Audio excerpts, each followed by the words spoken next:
গুহার মধ্যে থাকা ও ভয়ঙ্কর রক্তচক্ষু ও বড় বড় দাঁত বের করা সেই ছোট্ট মেয়েটি বলল,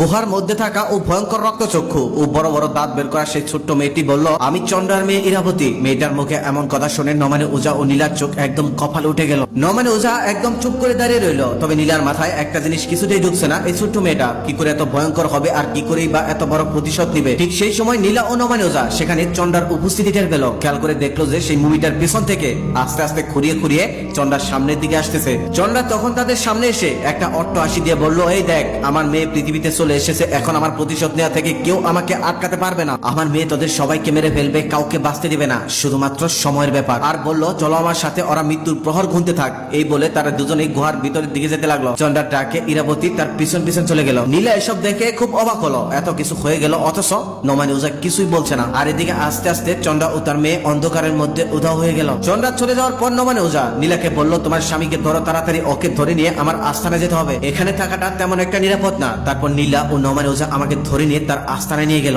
আমার যখন জ্ঞান ফিরল তখন আমি দেখতে পারলাম আমি মাটিতে শুয়ে আছি আর নমানে ওঝা আর নীলা আমার পাশেই বসে আছে। আমার জ্ঞান ফেরার সাথে সাথে আমি জিজ্ঞেস করলাম, আমি কোথায়? নমানে ওঝা তখন আমাকে বলল, তুমি ভয় পেও না, তুমি নিরাপদ জায়গাতে আসো। আমি তখন নমানে ওঝাকে আবার বললাম, কি হয়েছে আমার? আপনারা দুজন এভাবে আমার মাথার কাছে বসে আছেন কেন? নমানে ওঝা তখন আমাকে কাঁপতে কাঁপতে বলল, সর্বনাশ হয়ে গেছে, তুমি চন্দ্রার মুমি নষ্ট করতে ব্যর্থ হয়েছ, ওদিকে চন্দ্রার মেয়ে পৃথিবীতে এসে গেছে। কথাটা শুনে আমার হার্টবিট বেড়ে গেল, গলাটাও কেমন যেন শুকিয়ে গেল। আমি নীলাকে তখন বললাম, আমাকে এক গ্লাস পানি দিতে পারবে? নীলা তখন আমাকে এক গ্লাস পানি এনে দিল। আমি পানিটা খাওয়ার পর ওঝা সাহেবকে বললাম, ওঝা সাহেব, তাহলে কি আমাদের বাঁচার আর কোনো রাস্তা নেই? নমানে ওঝা তখন বলল, আমি আর কিছুই করতে পারি না, এখন শুধুমাত্র একটি রাস্তা খোলা আছে, সেটা হলো চন্দ্রাকে কে জাগিয়েছে তাকে খুঁজে বের করতে হবে, কারণ একমাত্র সেই জানে চন্দ্রা ও তার মেয়ে ইরাবতীকে কিভাবে ধ্বংস করতে হবে। এর মধ্যে নীলা বলল, ওঝা সাহেব, আমার একটা বিষয় জানা আছে। আচ্ছা, আমাদের তিনজনকে গুহার মধ্যে পেয়েও চন্দ্রা কেন আমাদের মারল না? ওঝা তখন বলল, সবেমাত্র আজ চন্দ্রার মেয়ে পৃথিবীতে এসেছে, ওর পূর্ণ শক্তি লাভ করতে 3 দিন সময় লাগবে। এই 3 দিনের মধ্যে চন্দ্রা তার মেয়েকে তার থেকেও 10 গুণ বেশি শক্তিশালী করে গড়ে তুলবে। চন্দ্রার মেয়ে পুরো শক্তিটা পাওয়ার পরে প্রতিশোধ নিতে শুরু করবে। নীলা তখন বলল,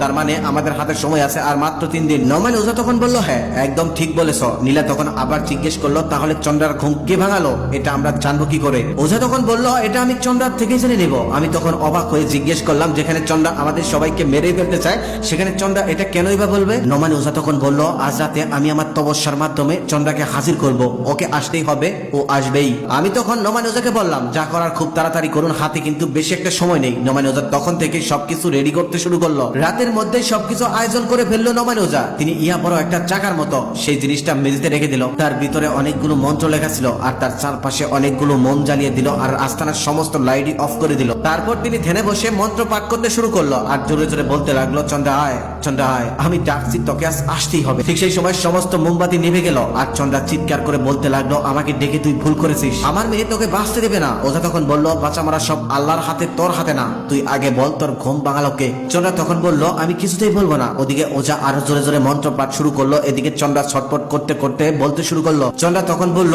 আমার ঘুম ভাঙিয়েছে রিজু। নমানে ওঝা তখন চন্দ্রাকে ছেড়ে দিল। ওঝা তখন ঘরের সমস্ত লাইট জ্বালিয়ে দিল আর বলল, এই রিজুর আবার কি হলো? এই রিজু কেন চন্দ্রার ঘুম ভাঙাতে গেল? আমি তখন জিজ্ঞেস করলাম, এই রিজু আবার কে? নমানে ওঝা তখন বলল, রিজু হলো একজন বিখ্যাত হিন্দু তান্ত্রিক। নমানে ওঝা তখন আমাকে আশ্বাস দিয়ে বলল, তুমি কোনো ভয় পেও না, রিজুর আস্থানা আমি চিনি, চলো আমরা তিনজনে মিলে রিজুর আস্থানায় চলে যাই। এই রিজুই আমাদের চন্দ্রার হাত থেকে বাঁচাতে পারবে, এই রিজুই বলে দিতে পারবে ইরাবতীকে ধ্বংস করার কৌশল। সেখানে যাওয়ার পর তার এক শিষ্য বলল, 1 সপ্তাহ আগে রিজুকে নাকি ভয়ঙ্কর ভাবে কে হত্যা করে ফেলেছে। নমানে ওঝা তখন বলল, চন্দ্রার ঘুম ভাঙানোর পরই আমি নিশ্চিত রিজুকে চন্দ্রা হত্যা করে ফেলেছে। রিজুর মৃত্যুর কথা শুনে মাথায় হাত দিয়ে আমি মাটিতে বসে বললাম। নমানে ওঝা তখন আমাকে বলল, ভেঙে পড়ো না, আশেপাশে খুঁজে দেখো, রিজু নিশ্চয়ই চন্দ্রা ও তার মেয়েকে ধ্বংস করার কোনো না কোনো উপায় রেখেই গেছেন। তখন আমরা তিনজন মিলে খুঁজতে শুরু করলাম। খুঁজতে খুঁজতে আমার চোখের সামনে একটা বই পড়লো, বইয়ের নাম ইরাবতী। আমি তখন নমানে ওঝাকে ডেকে বললাম, এই দেখুন একটা বই পেয়েছি। নমানে ওঝা বইটা দেখেই বলল, এই তো পেয়ে গেছি, এটাই তো আমরা খুঁজছিলাম। নমানে ওঝা তখন বলল, এই বইটার কথা শুনেছিলাম, কিন্তু এই বইটা যে সত্যি আছে এটা আমি বিশ্বাস করতাম না, আজ বিশ্বাস হলো। তার মানে এই বড়তান্ত্রিক ভবিষ্যতের কথাও বলে গেছেন। এই বইয়ের মধ্যে চন্দ্রা ও তার মেয়েকে ধ্বংস করার সকল উপায় পেয়ে যাবো আমরা। তারপর আমরা তিনজন মিলে নমানে ওঝার আস্তানায় ফিরে আসলাম। নমানে ওঝা আসার সাথে সাথে সেই বইটা পড়তে শুরু করলো আর অনেকক্ষণ পড়ার পর নমানে ওঝা চিৎকার করে বলল, পেয়ে গেছি, পেয়ে গেছি, চন্দ্রা ও তার মেয়েকে ধ্বংস করার উপায় আমি পেয়ে গেছি। আমি তখন জিজ্ঞেস করলাম, বলুন কি উপায়? ওঝা তখন বলল, তোমার স্ত্রী নীলার পেটে আসবে এমন আরেকটি কন্যা সন্তান, যে হবে চন্দ্রার মেয়ে ইরাবতীর থেকেও অনেক শক্তিশালী। সেই ইরাবতী ও চন্দ্রা থেকে আমাদের রক্ষা করবে। চন্দ্রার প্রতিশোধ পর্ব 5 একটু দেরিতে আসলো বলে আমি সবার কাছে দুঃখিত, কারণ গল্পগুলো এভাবে বলতে গেলে আগে মুখস্থ করতে হয়, তার জন্য আমার অনেক কষ্ট করতে হয়। গল্পটা আপনাদের কেমন লাগতেছে কমেন্টে জানাবেন। আর পর্ব 6 দেখতে চাইলে অবশ্যই এই পর্বের লাইক কমেন্ট শেয়ার করে রাখবেন, কেননা এই পর্বের লাইক কমেন্ট শেয়ার করে রাখলে পরবর্তী পর্ব দেওয়ার সাথে সাথে আপনি পেয়ে যাবেন। আর যারা যারা আমার